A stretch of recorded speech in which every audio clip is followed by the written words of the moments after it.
Good morning, everybody. How we doing today? Got the little Thelonious Monk going on right there. We're going to talk about Monk a little bit today. What we're going to discuss is 24 Columbia jazz records that should be in every jazz collection. I'm going to give you a little background on Columbia. They are probably the most important label in music history, and possibly even the most important label in jazz history. And I know sometimes they're given credit as being the most important jazz label. I could make a case for that. I don't personally think it's the greatest jazz label. I think it's a very important jazz label and probably had as much impact as any jazz label ever did, even though they were never just a jazz label. But they certainly did a lot to spread the gospel. And their impact, their distribution, their longevity, all those things have led to them being one of the preeminent sources of jazz. And they go back to the days of the beginning of the industry, through the 78 era, into the 10-inch era, into the LP era, continuing into the modern digital era. They've been there the entire time, which has in part kept some of their artists' catalog in print and available always. And that's important. That's partly how guys like Miles Davis have ascended to such hierarchy. It's because they've always had a promotion of a large corporation behind them, publicizing them, making articles and documentaries and keeping their catalog in issue and putting out box sets and deluxe live packaging and the complete live at the plug nickel. There's a lot of merchandising and promotion that goes behind keeping Miles' catalog as vital and is selling currently as it is, that small labels or discontinued labels or defunct labels can't ever replicate. And most small labels do get bought out by somebody else. Someone else will then own that music and may reissue it here and there. But there's no guarantees when you're a small label and you go out of business that your inventory is going to be available anywhere. And if it is, how much of it will be reissued. Argo's a great example. Fresh Sounds out of Spain does reissue some hard to find Argo titles. A lot of the better selling titles don't get reissued. They're still out there, the Ramsey Lewis's and Ahmad Jamal's. But there's a good swath of the Argo discography that's not been reissued anywhere and makes them hard to find and kind of collectible and valuable. So there's a real disparity between the legacy of what a label creates and how it's seen through the lens of time. And Columbia's, its longevity has really kept it on the ears and the lips and the mouths of collectors, promoters, and DJs alike. So Columbia has definitely been a huge and very important label in the history of the music. As a collector, when you're out there, everybody wants to find the 6-eye Columbias. And by 6-eye, it just means that. The 6 Columbia logos. They go to a 2-eye after that, but all original pressings from the 50s pretty much have the 6-eye. And if you're in a jazz section somewhere and you're looking at jazz LPs, anything that's old in Columbia with 6-eye, that's jazz. You don't want the pop, schlock, beer hall. There's an incredible range of the music Columbia makes, and it's by no means all distributed in separate series or with separate chapters of the label. It's all in one consecutive release. That's my cat. That's my cat's tail. Thank you very much, Daisy. So that you can't look for just say a Columbia such and such series and know it's going to be jazz. There's a real lack of clarity on what a lot of these records are going to be. Even the inner sleeves that advertise other Columbia releases. There's no clarity. You could be buying the picture sleeves inside of the records that have all the other releases, and it's some gospel, some beer hall, some the music of Switzerland. It's just an incredible diversity of stuff, and so it's hard to define what's going to be jazz and what's not. But if it's in the jazz section of a record store, usually those guys know what they're doing to some degree. And I'm going to tell you now, if you see old 6-eye stuff for under $10, it's almost always going to be worth it. I'm going to get to the list real soon. I do want to show you a little bit of back history. As the 78 era ends and the 10-inch era comes along, they have a huge catalog of material. Ellington from the 30s and 40s, Billie Holiday from the 30s and 40s, Count Basie material. Sarah Vaughan makes some great recordings for Columbia. This 10-inch here, I believe, was her first recording from 1950 or 51, if I recall. That's a pretty tough 10-inch to find. Pete Rugolo brings that West Coast sound here in 50, probably 4. Sinatra, a lot of his earliest recordings when he leaves Dorsey are on Columbia, and there's a range in what he's doing from kind of jazzier stuff to more poppy inflected stuff. There's also another series on Columbia that runs concurrently of 10 inches called the House Party series. They're going to be in the 2500 sequence, and you know, it's got Duke Ellington, Basie, more Duke, some Sinatra stuff, and those are going to be kind of lighter, more dance, a couple ballads to dance close and a couple up the tempo numbers that are meant to be just that, little party records. Those are always fun to find, and you can often find those 2500 series dance party records, 10 inches, for under $10 as well. But there's such a huge vault of material that Columbia is trying to get onto this new format, the LP, and it was hard to narrow down my 25, but I wanted to keep it mostly to modern jazz. So what I do want to show you is that the artists that came from the 30s and 40s, if you see Basie in 6i format, buy it. It won't cost you much. If you see Buck Clayton, the great trumpet player who played with Basie for years, he has about a half dozen records on Columbia. You see these for $5, $6, $7, 6i, buy it. They're all great. Armstrong makes a lot of recordings for Columbia over the years. You see old 6i Armstrong, buy that. Benny Goodman, another giant of the swing era. If you see his old 6i stuff, this one is, I believe, Columbia number 500, which is where the 12-inch series launches. There's a few other small series that have a few titles, but then they relaunch it with the 500 sequence, and it runs through to almost 3,000 before they change all the numbers because there's a confusion with the stereo and the mono, and they just abandon that and start a whole new sequence eventually. Sometime in the mid to late 60s, they change that up. But from 500 to 2,500, there's 2,000 records, and of that, probably 300, 400, 500 are jazz titles, and of that, probably a couple hundred are really important records. And you can actually trace the history and innovation in jazz by looking at Columbia's jazz releases chronologically. And a lot of what I've showed you so far was kind of vocal stuff and swing stuff, but as we move into the LP era, they're still going to be issuing that back catalog of material, but they're going to start issuing some modern jazz. And one of the first modern jazz records they do, this is number 1 on my list here, is this Chet Baker and Strings. And this actually has a different logo. It might be a Canadian pressing if I remember. Oh, this might just be the label they did before 6i briefly. That could be it. But this is Chet Baker and Strings.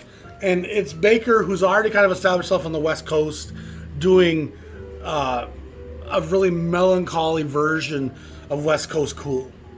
And Columbia wants to do something kind of hip and modern, and they know Baker has an appeal with his looks and his sound and his popularity, and so there wasn't much risk taking a young modern like Chet Baker and putting his album with Strings out, which even further kind of dilutes the blackness and jazziness and makes it a little bit more accessible for white America. And if you're Columbia, you can't ever not be cognizant of the national picture, because your distribution goes to Montana, to Arkansas, to Louisiana, to Texas, to California. You're in every other state of the union. And so there's a real lot of risk and play here by releasing music by black artists, especially black artists that we haven't become comfortable with yet, or that are too cutting edge or too militant and aggressive. Armstrong, Ellington, Basie, those guys were kind of around for a decade and a half already, so most of America had become comfortable to them. Even the middle-aged people danced to Ellington and Basie when they were younger. So there wasn't a lot of risk issuing black Armstrong, black Billie Holiday, black Basie, and Ellington. And of course, Benny Goodman sold really well. But issuing black, modern, post-bebop into the hard bop era, there was risk with that. Baker didn't represent that risk. The next thing I want to show you here is number 742. And the Baker was early. It's number 549. So that Goodman was 500, that first one. So 40 records later, 49 records later, they released the With Strings by Baker. And now this is number 742. And they couple him with a white guy, Kyle Winding, who was of Danish descent, is a great player in his own right. But J.J. Johnson was the preeminent black bebop trombonist of this era. He's already recorded for a number of small labels, including Blue Note. He's made some landmark recordings during the bebop era at Savoy and with a lot of the greats of that time frame. His viscosity and clarity and virtuosity is unrivaled. Really only Jimmy Cleveland is in the same ballpark in terms of his ability to play. And so his ability was so dynamic that they allowed him to be one of the first real black artists that represented the Columbia label in a safely packaged, non-edgy kind of way. He's never been that edgy a guy. He's pretty well-dressed and well-coiffed with usually a gentle look on his face. So there wasn't a lot of risk with J.J. Johnson, but even saying so, there was still a lot of white America that was hesitant to bring home a record with a Negro on the cover, even coupled with a Dane who's extra white. You know, those Scandinavians got a little extra layer of Caucasian in them. But so we're trying to ease off how black this is, but they still put the black guy on the cover. So kudos to Columbia for that. It's risky. We forget how America is still today. Imagine it in 1954. It's hard for us to comprehend that at times. And so kudos to Columbia. Of all the major labels, Decca, RCA, Capitol, and Columbia, Columbia stands heads and shoulders above that crowd. Capitol has a lot of great West Coast white jazz. They really do. RCA has a nice mix, and they put some of their riskier stuff out there, but it's all still pretty white, and the black guys are packaged and put in pretty soft settings. Decca, I mean, they have some decent stuff on Corral. Most of that's white. They have Joe Newman and a few other black cats mixed in, but then none of them were taking the risk that Columbia was willing to embark on. And this is only the beginning, because Columbia here, in the next few years, really starts ripping the doors off the barn and doing some really incredibly risky things, starting with number 897, this Jazz Messenger record. It's one of the legendary lineups of the Jazz Messengers with Mobley and Bird, and on bass you have Doug Watkins, who passed way too young, of course Blakey, and Horace Silver. And this is before Horace Silver and Blakey separate and both start their own groups. And of course Mobley and Watkins end up going with Silver, and Bird goes his own way. And Bird goes on to having a huge legendary career at Blue Note, as does Hank Mobley. But early on in their careers, these young men get this landmark record at Columbia. And this is as risky a record as Columbia ever puts out for the time frame that it's put in. This is not that different than putting out NWA or something of that ilk in the time frame that it's released. It's black, angry, focused, well-poised, black vitality and anger and aggression and brilliant, revolutionary playing and thought. It's powerful stuff. And kudos again to Columbia for saying, you know what? There's something going on here. We're not sure exactly what's happening, but we feel like this is important to document. Rita Reis is a Dutch singer, and she's a great little singer, but this is partly important because the Jazz Messengers back her on half of this record. The other half of the record, I think, is by a Dutch trio, the Wes Ilkin combo. But the Jazz Messengers, which was recorded in New York with that group, that's an impressive thing. And again, it shows, A, the range of the Messengers, but B, they really wanted to help promote what was happening in black jazz in America, which is fairly unprecedented. Now, one of the big innovations that Columbia makes is in late '55, they hear Miles at the Newport Festival. Miles' career had been a bit of a decline. It was a long ways away from Birth of the Cool. He'd been doing things with various different small labels from Blue Note to Prestige. Nothing was super innovative or super connecting with audiences or the charts or selling. He was still a fairly popular name, but he wasn't by any means the sure thing that some of us think he was when Columbia signs him. And he had been working in a setting with the great first quintet with Garland and Chambers and Philly Joe Jones and Coltrane. And those guys were tight. And when they heard Miles at Newport playing with a kind of an improv band, they realized that Miles had kind of developed some new things and had a newfound confidence and was heading in some new directions. And they signed him. And of course, he was still under contract to Prestige. He finishes off that contract with Prestige by doing the Cooking, Working, Steaming, Relaxing records, which you see in my Prestige video from last week. Those 4 records recorded in 2 days are landmark recordings of one of the great quintets in jazz history. And as those are being recorded, even in late 55, they're already starting to record some of this stuff here from Roundabout Midnight. And this is an outstanding record. It's the same group. They record late 55 in parts of 2 times in 56. It doesn't actually come out until 57 because they were waiting for Prestige to finish releasing their contractual titles. So by the time this comes out in 57, some of it's already 18 months old. And the innovations were happening fast and rapidly in jazz at that point. And this is outstanding stuff. The Roundabout Midnight version is just fantastic. There's a number of throat grabbers on here from as far as I'm concerned. Coltrane is in one of his developmental peaks and just is the perfect complement to the minimal of Miles, the minimal approach. Miles had been listening to Ahmad Jamal and Thelonious Monk and even some Count Basie and had heard how minimalism opened up doors for him that bebop never did. He wasn't a bebop player. He didn't have the dexterous ability to blow smoothly and clean in that sense.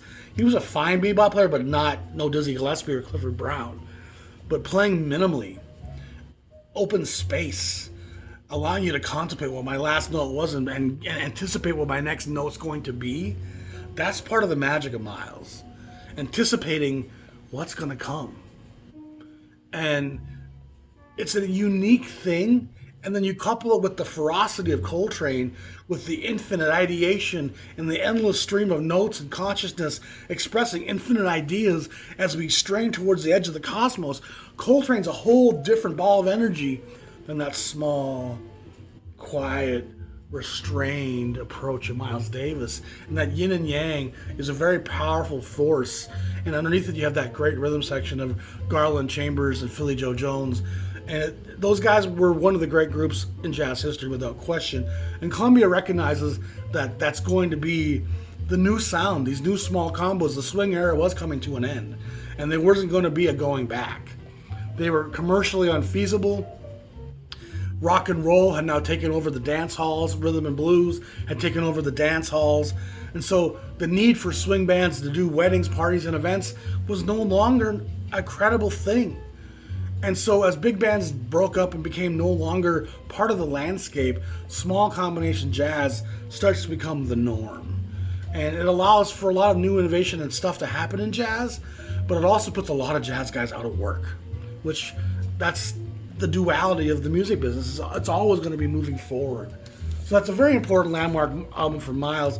And then very shortly after that, number 998, which puts us this probably in 57, does Gigi Grice and Donald Byrd Jazz Lab. They made a number of records together as the Jazz Lab. There's one on Jubilee, one on Riverside.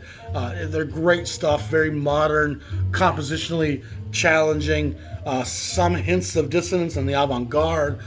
Brilliant playing. Grice is one of the great kind of forgotten composers in jazz of this era. He leaves the scene by the mid-60s and kind of becomes forgotten, but collectors today highly value his work. His new jazz titles go for hundreds of dollars all the time when they become available, which is not super often. But if you want a great way to get some Gigi Grice, collecting his stuff with Donald Byrd in the Jazz Lab, and this record's sold okay. You can find it, even original copies like this, for 30, 40 bucks. And there's been reissues of it that go for 10, 20 bucks. And I recommend it highly. Byrd is, of course, also a great player, and he seems to come into his sound fairly early. He's already done his transition stuff. He's already played with the Messengers. I'm sure his contract with Columbia is in part due to his work with the Messengers at Columbia. But it's kind of one revelation after another. in jazz, and things are changing so fast. And Columbia is willing to document it carefully and selectively. And let's not make no mistakes here. As the time this records were coming out, Blue Note, Riverside, and Prestige were each putting out 50, 60, 70 titles of great modern new jazz in a year, where Columbia might have a half dozen really cutting-edge jazz titles. But the distribution of those Columbia titles, probably those 5 titles would outsell the collected selling of those 200 records released by Blue Note, Riverside, Prestige, and Savoy. The distribution is such a huge factor, and it's such a big part of why the Columbia legacy is so important. A guy I also want to mention here is the great Teddy Wilson. This is number 748, so it comes in probably 1956 or 55. A fantastic player, some hints of Fats Waller, and also some elements of Art Tatum, but he's also got very much his own stride and a nice melodic sense to him. He plays with a lot of feeling and soul.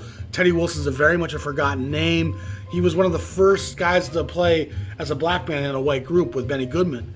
And then, of course, he brings Lionel Hampton in very shortly after that, and then Charlie Christian. So Goodman's making those innovations back in the late 30s, and Wilson was just such a brilliant player. Wilson, Hampton, and Gene Krupa, those guys would play with Goodman and tear the house down. Those were some of the first small groups in jazz, and they were just electric. Wilson makes a number of records for Verve and also a number of records for Columbia. And this is a great example of a great record by a great artist who's Hall of Fame caliber. That you can find an old 6-eye of his records on Columbia for $5, $8 in a record store, buy it. Especially if it's a 6-eye in good shape. It's wonderful, it's sonically pleasing, and it's an important part of the jazz canon. Teddy Wilson deserves far more respect and remembrance than he gets. Moving on here, this is the second Jazz Messenger record from number 1040, probably from 1957, early 57, and this is that second lineup with, is Jackie McLean on this one? I gotta look. Yeah, it's McLean with Bill Hardman's on the trumpet, Spanky DeBrest is on the piano. It's a great second lineup of the Jazz Messengers, and that second group, Johnny Griffin's a member at times. They, who's the bass player? It's tip of my tongue. But these guys play together from late 56 into early 58. They record for Pacific, Bethlehem, Jubilee, just an endless stream of different labels, and they make some great stuff. And it's probably the most unheralded chapter of the Jazz Messengers because Columbia had the big promotion and Blue Note has the legacy today. But those records that they did on other labels kind of get forgotten there in 56, 57. And there's some really great stuff in there. A couple on Vic that are really worth seeking out. Werner and Lowe, some good stuff. But this is like that second grouping after Silver and company had left. And also, it's a great record, another beautiful 6-eye, and it's one of those records, again, that you'll find in a record store for $30, and you should grab it. It's one of those examples of great jazz and risky jazz by a label that wasn't always going to take risk. I'm going to show you this Columbia Billie Holiday record, 1157, from 1957. I don't think this was recorded in 57. I'm pretty sure she was with other artists like Verve, and she does a record for MGM late in her career, but she's about to die. She's very late. I think this comes from a half dozen years earlier than that, but still a nice live recording with like Ralph Burns, Ray Ellis Orchestra. Nice stuff. And she makes some pretty important recordings with Columbia back in the 30s and 40s. So anything about Billie Holiday on Columbia is absolutely worth grabbing. Number 1307. Which probably puts us in early 59, is the great Jerry Mulligan. And Mulligan is really more responsible for the Birth of Cool than Miles Davis was. He's more responsible for the Birth of Cool than Lee Konitz or even Gil Evans. Mulligan really composed, arranged, and his ideas for the Birth of the Cool and all that, those sessions, Mulligan was really the driving force. And for my friend Jean-Michel Riester Beethoven, he told me that Mulligan was never too happy with how A Capital kind of put Miles' name on all that stuff a number of years later after the recording sessions because of Miles' ascendancy. They're like, oh, let's put Miles' name on it. These were Mulligan records, Mulligan sessions, and Mulligan deserves a lot more credit for that. He's definitely an important guy, baritone player from the West Coast. He has some great recordings on Pacific that are worth seeking out. He makes a lot of great records in the late 50s at Verve. Columbia brings him in here. He does a couple records there. And he's one of the great composers and arrangers of the West Coast scene. And I've been collecting a lot of West Coast jazz. And there's a lot of innovation with guys like Mulligan and Jimmy Joffrey and Bill Holman writing these modern compositions with edges of dissonance and taking the Ellington approach, but having a swinging song with different movements and sections and a very modern approach. And Mulligan definitely should be more collected than he is today. He's a giant, and he played with a lot of the Black Cats at the time. He was very integrated. The Black Cats all respected Mulligan greatly. You know, probably even more so than a Chet Baker. Baker wasn't really working with black artists. He was very much on his own. Mulligan was definitely in the mix the whole time. And people wanted to do Mulligan arrangements and Mulligan charts. He was a very important cat. Another record you can find for $5. Buy it. Moving on to number 1355. As landmark a record as there is, not just in jazz, but in any forum. And that's Miles Davis Kinda Blue. And again, I don't want to give Miles Davis too much credit here because the band is as important as he is here. He's a component of this.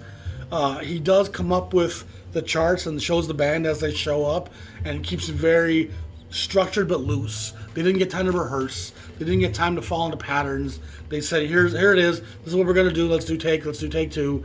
But let's not confuse the fact that he hires Bill Evans for this session to replace Wynton Kelly, in part because Bill Evans had worked with George Russell in 55 and 56, and George Russell was the one who really brings modal to the fore.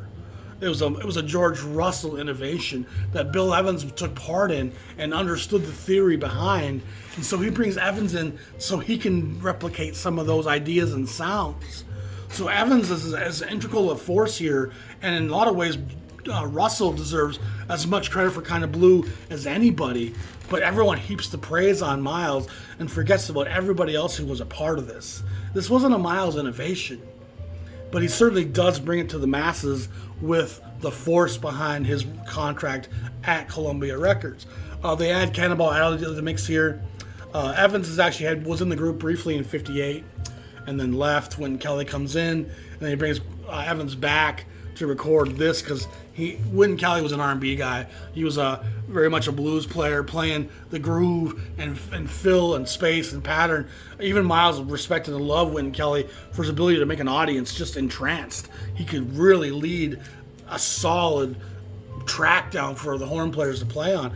But this was a much more numerical revelation built in the theory, and while filled with melodic, whimsical, just beautiful ideation, it still was something that you had to have a different level of comprehension to play, and so Evans was brought back. And Evans wasn't the only one to have a hard time working with Miles Davis. 1370, follows not long after, is probably the Mingus album you want to get. And Charlie Mingus's name is probably louder in a way than his career. People know the name Mingus more than they know his body of work. And there's a lot of Mingus stuff that's pretty obscure, and a lot of it's actually fairly inaccessible. You know, some of that stuff on Candid is fairly edgy and dissonant and beyond the scope and the realm of what Monk and Ellington had innovated. Mingus really pushes boundaries at times. His Atlantic work seems to stay more within the blues and the wheelhouse. It's those smaller labels where I feel like he really kind of branches out pretty far. His work on Impulse in the early 60s with the piano record and Mingus, those are fantastic records. But it's really Mingus Aum here in 1959 that sets the tone for who Charlie Mingus was. Pork Pie Hat, Better Get Hit in Your Soul, Self-Portrait in Three Colors, Bird Calls, Fables of Faubus. A lot of the famous Mingus compositions are right here on really what's his only Columbia. He makes another record for Columbia with what's the name of that big band he has, but it's not like this at all. This is great stuff, and it will also be somewhat misleading because you'll step into this and be like, oh, I love this. It's edgy but accessible, and Mingus isn't always going to be that accessible. And following that up very quickly, I'm going to throw that in 1372 Joe Wilder. Joe Wilder is one of the great lyrical trumpet players of this era who's very much forgotten. He plays with Basie. I think he played with Ellington briefly too. He was a member of that swing era, that last generation of swing cats. And he's on a lot of great records for Columbia and other labels, Savoy, playing some of the most beautiful, muted, melodic, lyrical trumpet you'll ever hear. The record he makes for at Savoy for the Marlene Van Plank record, he's just gorgeous on that. I'm a big Joe Wilder fan, and he's a guy who you can find his records for under $10 all day long, and you should definitely grab Joe Wilder when you see him. But then part of that trio, Kind of Blue and Mingus Aum, is this Dave Brubeck Time Out record. And Columbia cherry picks talent. They go to all the small labels and see who's got what it takes, who's got it. And Brubeck was on the West Coast in San Francisco. He helped found Fantasy Records with the Weiss brothers. He came to a financial reckoning, realizing he wasn't getting paid like he thought he was, and he leaves Fantasy for Columbia. And he makes a great string of albums at Columbia from really 55, 56 into the mid-60s. There's probably 30 titles.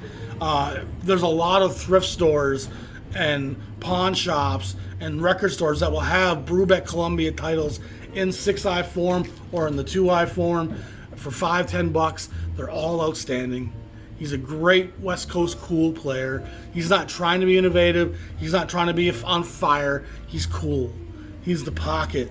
And Blue Rondo a la Turk and, of course, Time Out are two of the most famous tracks in jazz history. Time Out is still played in films and movies and used constantly to invoke a kind of swanky, luxurious, uppity. It's just a fantastic piece filled with a lyrical poshness. It's so syrupy and so delicious. My kids would put it on their pancakes if they could. It's fantastic stuff. And Brubeck deserves more recognition than he gets. He was never trying to be Monk. He was never trying to be Tatum. He wanted to play in a minimal kind of way, play the cool, play the pocket, and let Desmond shine, which Paul Desmond does on that alto. And all those early Goes to College, Goes to Europe, all those Brubeck Columbia records, they're all worth getting. You can get them all for next to nothing when you find them. They should be in your collection when you see them. Number 1445. This is the Ellington record I want to show you. I think for my money, it's my favorite Ellington. I have probably over 50 Ellington records. His body of work is immense. They say over 2,500 songs were composed and arranged by Ellington and Strayhorn. Ellington's body of work, it's hard to get a grasp on. And if you want a great place to start, Blues in Orbit is as good a place to start as any. And a lovely 6i pressing of that. He's just in music. You know, his ability to transcend time and space and to make time almost stand still at times and to have dissonance backed with a lovely counter melody and to have high instruments playing low sounds and low instruments playing at their high registers and have one thing with the angles and the minors and then have the majors coming up here and swelling. He's just a brilliant composer of using disparate sounds, pulses, and rhythms and colors and having them juxtapose in such an appealing way. This record really has a great band behind it. His 50s bands really swung really hard. And the Swingers jump, Blues in Orbit, Swingers get the blues too, sweet and pungent, really the whole record. It's just every track on there is cutting edge, modern, tactfully done swing. But it's not in any way the saccharine swing that we think of the Dorseys and that 30s, 40s swing sound. This is punch. This is Big Bad Voodoo Daddy sounding. It's badass. It's full of life. And as good as it gets. 1480, Miles Davis Sketches of Spain. And you have to include something from Miles with Gil Evans. Again, if you've watched my channel for any length of time, you know how I will say these records are on the edges of jazz. They're not just jazz records. They're bigger, broader in scope. They incorporate world sounds, Gil Evans arrangements, really composed pieces with strings and horns creating dissonance, and Miles playing over these laid out landscapes that aren't improvised. So it's a juxtaposition, and so many collectors come to Miles ahead, Porgy and Bess, Sketches of Spain, early on in their collecting career because of the power of Miles and the power of Columbia. So many people have their mind stretched into thinking that this is pure jazz, which will make it hard to define jazz going forward because we're going to hear strings and we're going to hear horns and we're thinking, oh, that must be jazz. And by no means is having strings or horns make something jazz. And this doesn't have the pulse of the blues or the swing. It does in places. It's jazz-esque, jazz extract. It definitely is a beautiful record nonetheless, regardless of definition.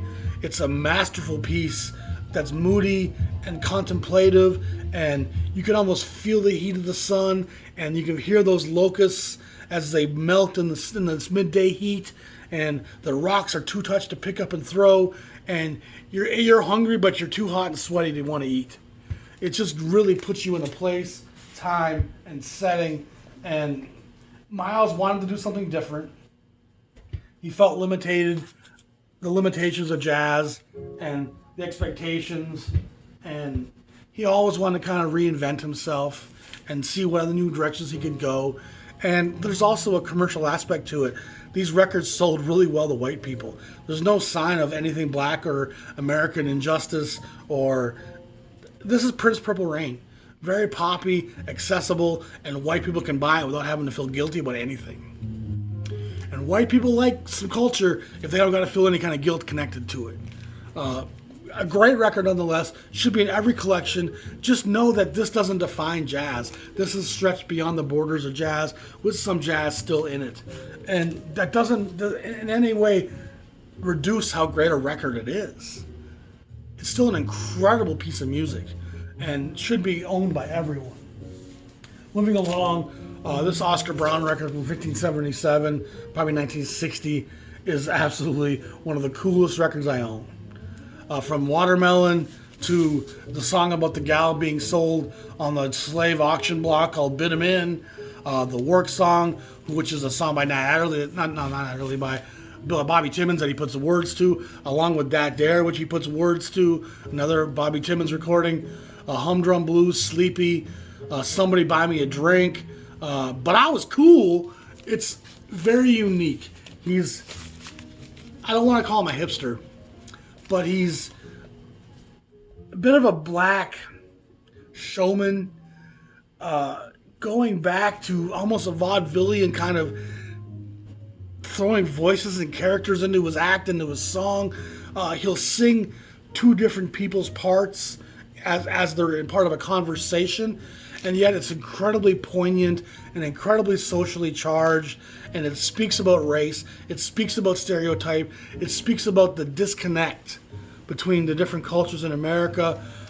He made it onto a lot of the talk shows at the time because he was just so innovative, and no one had really heard anything quite like Oscar Brown. He makes 3 or 4 records at Columbia that are all really good, but this first one here, Sin and Soul, it's as important as a Mingus record, as Black Saint and the Sinner Lady. He's talking about blackness in America and the struggle, the strife, the joy and the blessings. It's a double-edged sword being black in America. You have a moral compass and a moral authority because of the injustice that's been done to you. So it allows you to have a voice to speak where what you say matters. And he really brings a lot of stuff to light. And as I said in that last Sketches of Spain, there was very little blackness or anything to be ashamed of in that, just like Purple Rain. Prince gets way too much credit for being this innovative black figure because most of the music he made was for white people. The music he made for black people, Prince gave to the time. You want to play a Prince record that the whole room's going to dance to? Put a Time record on. But most of those Prince records, Darling Nikki, ain't no one dancing to that. Computer Blue, no way. He makes pop records for white people that made him a lot of money, and he really doesn't stir the drink like people seem to give him credit for. And conversely, Michael Jackson, who everyone doesn't have a good thing to say about nowadays, said a lot about race, made a lot of comments and songs about change and black and white and the future, how we need to heal the planet. Michael didn't mind being controversial and taking risk. This is a risky record, has a lot to say, and if you want to have some awakening and awareness of what the experience was like, that record will make your hair stand up on end in places. Chico Hamilton is one of the most unique figures in West Coast cool. He plays for years on Pacific Records. He makes what's called some chamber, third wave jazz, using cellos and guitars and interesting lineups. He's a great player. He has a bit of a Latin, world Pacific tinge to a lot of what he's doing. He brings a lot of world sounds in and soft samba swings, and there's a real range in what he's doing. But he eventually moves more towards the edges of the avant-garde, bringing in guys like Dolphy, and I think Mingus works them a little bit, and Charles Lloyd comes into the mix here and by this record. And this is a great mix of very accessible, kind of fun, swinging rhythm and blues jazz with some elements of the avant-garde and more complicated composition. He makes, I think, 2 or 3 records at Columbia in 59, 60, 61, as well as working with Warner Brothers. And then he, of course, moves on to Impulse, where he's really able to stretch that fabric even further and make even more kind of controversial records that were filled with dissonance and melody, which is the great balancing act of great music. Kenny Burrell makes this record number 1703, and I'm not the hugest fan of his voice. He sings on this as well as plays guitar. And I'm the hugest Kenny Burrell fan in the world. When it comes to his guitar playing, he's one of the preeminent, most versatile players in the jazz idiom. He's a good singer, but his voice takes a little getting used to, but it's his only record on Columbia, and it's worth grabbing if you find it. It's been reissued numerous times. It's more saccharine and poppy, and his voice is more in that kind of a poppy sense. Reminds me of some of the Italian crooners in a way. A bit of a Jackie Paris or a Joe DeRise. It's nice, but it wasn't what I was expecting, and I've since had people tell me how much they love it, and so it's definitely a record if you see, grab it. Now the next big chance and risk Columbia takes is probably 1962 when they signed Thelonious Monk. And Monk, of course, has changed the world by this point. He's kind of in obscurity in the early 50s for Prestige and Blue Note. Not even the critics are recognizing what he's doing. He loses his cabaret card, so he can't play live. He's kind of living in obscurity. But he's not really daunted by it. He kind of just keeps delving forward on the path that he's on. And it's when he goes to Riverside in 1955 and makes that string of records at Riverside for Orrin Keepnews and Bill Grauer that he really breaks through. Brilliant Corners was, of course, the one that really pushed him through to the next sound. And he's as important as Ellington because his compositions are everywhere, like Ellington's. He's a super large component of space and composition and dissonance countered with melody and resolution. He really is a brilliant composer that can take you to the edge sonically, but somehow bring you back safe to the sofa when you're done. He doesn't leave you out there in the stardust. He brings you back to the asteroid that you can land on and find a nice place to eat at the Cosmic Bar, where they have cosmic burgers and onion rings. Monk will bring you home safe, and he's a very interesting character.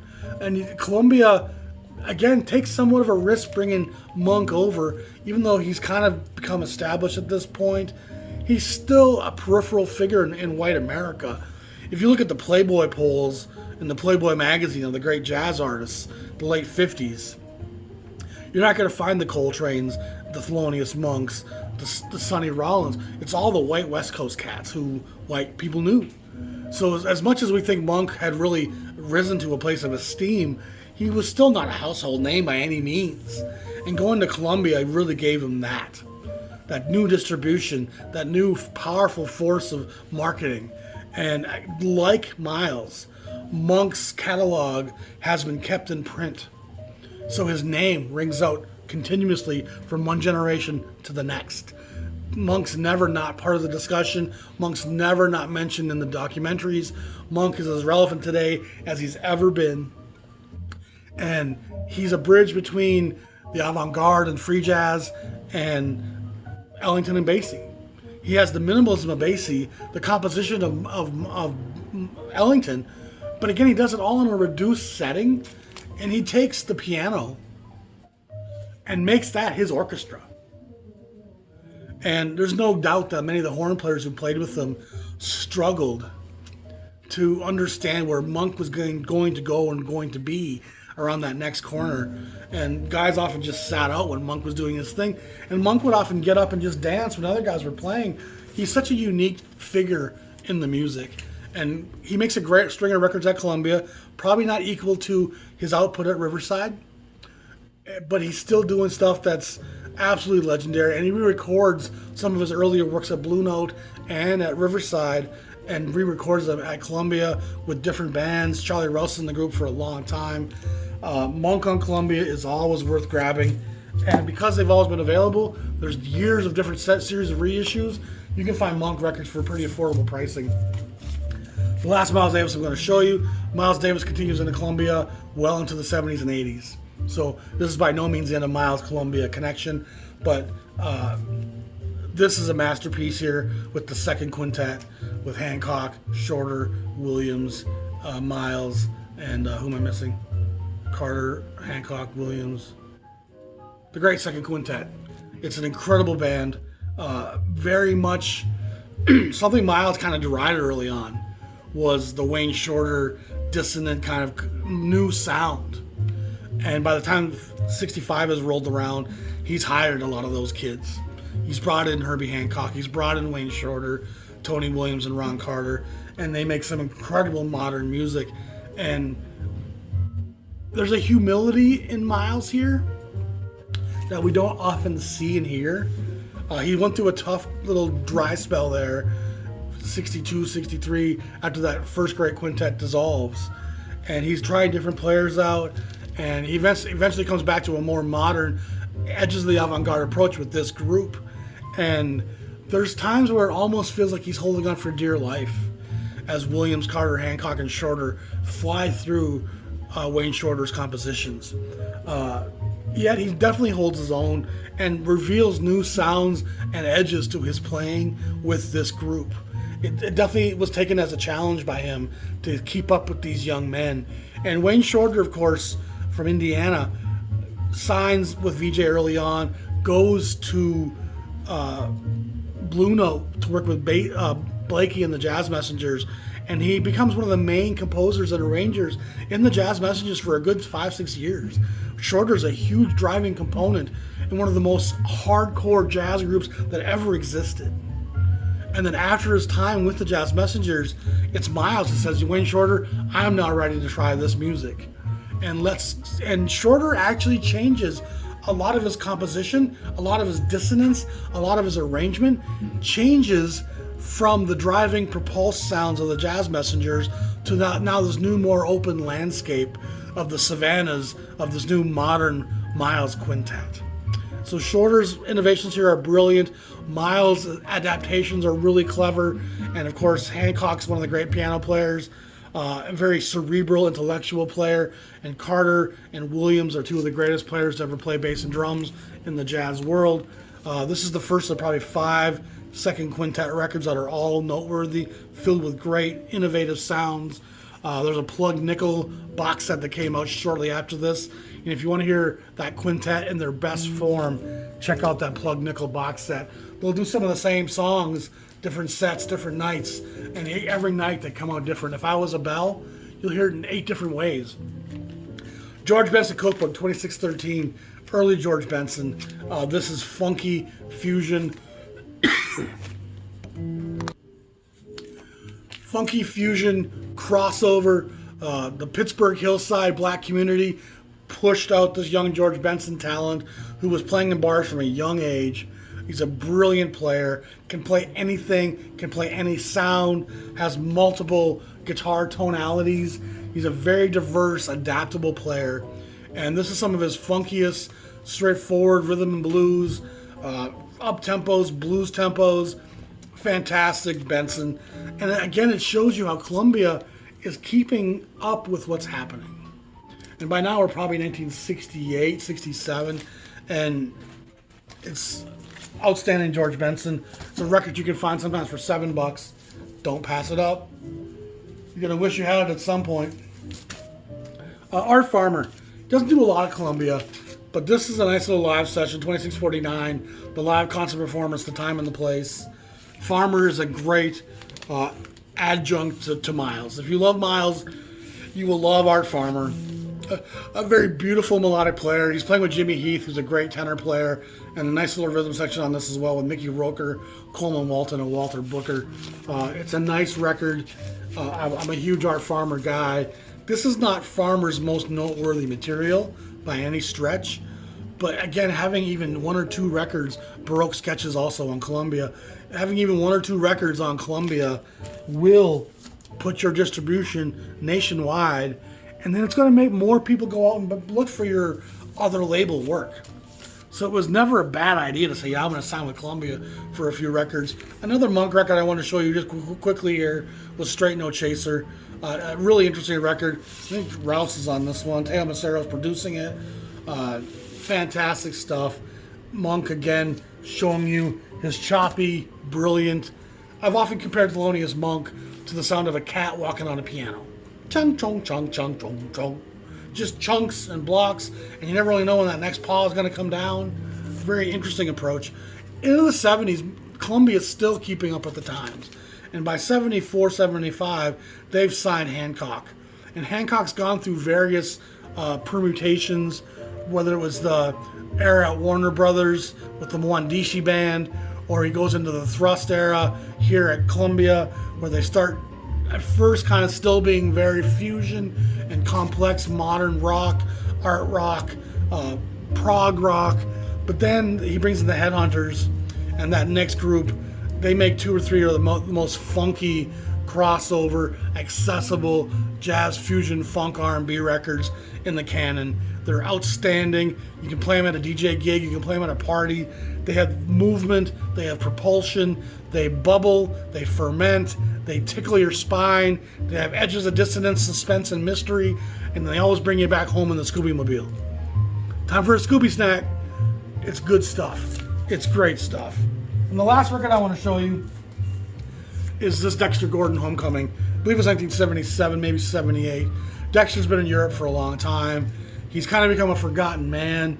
Even his Blue Note titles, which are now legendary, were kind of passed over for a while. He seems to have really slipped under the radar.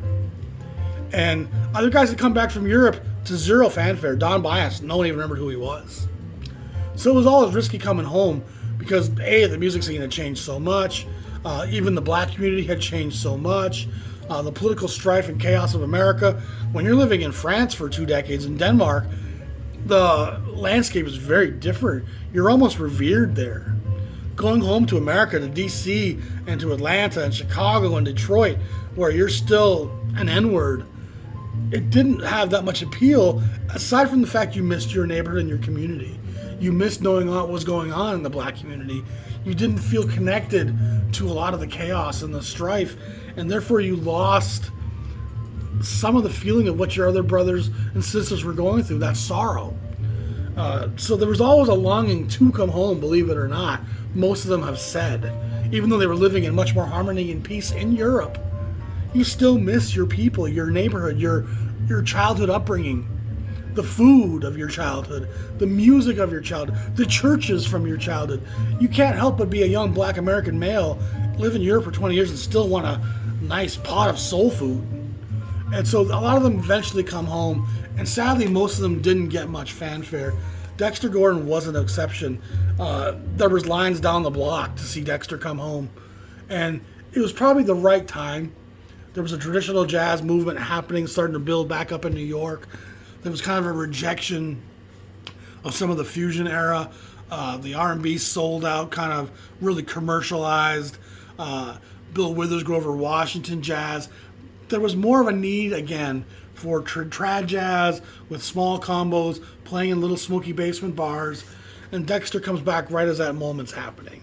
And being the legend that he was, this tall, debonair, stylish ladies man, he just was in the right place at the right time.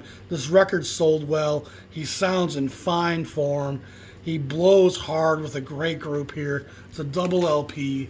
He makes a string of records after his comeback that are all outstanding. And again, it really shows you how Columbia has followed the trajectory and history of jazz somewhat from a distance, but it's also always cherry-picked the great, finest artists, the most beautiful vintages, and said, you know what, that's cutting edge, that's important.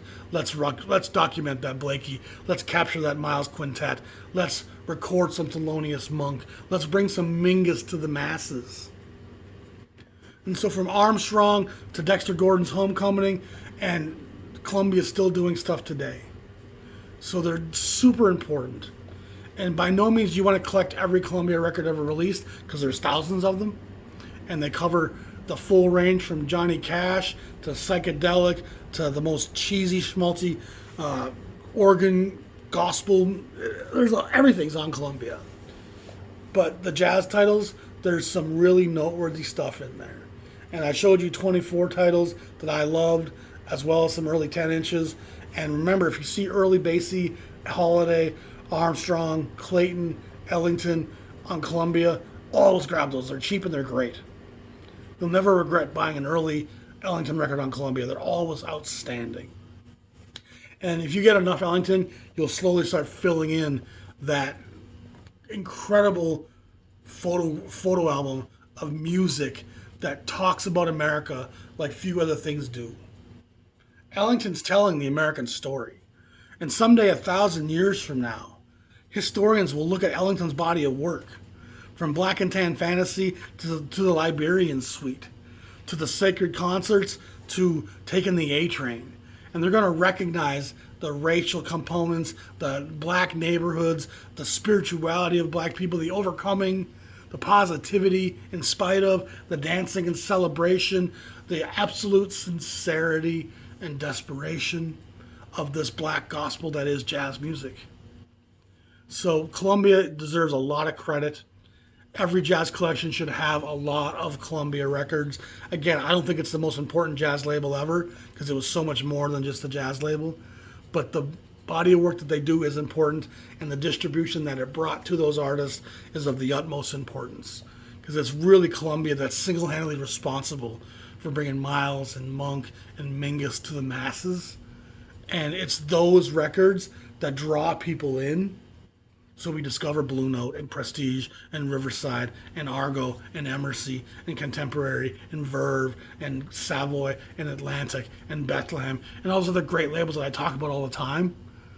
Columbia is a table setter, and it cherry picks the best, puts it out there for everyone to digest, and those who are entranced by it will seek out the deeper stuff. My name's Dan. I'm the Jazz Shepherd. I hope you enjoyed that. Dig your Columbia jazz. It's very important stuff. We'll talk to you all soon. I think my next record I might talk about Argo. Not sure.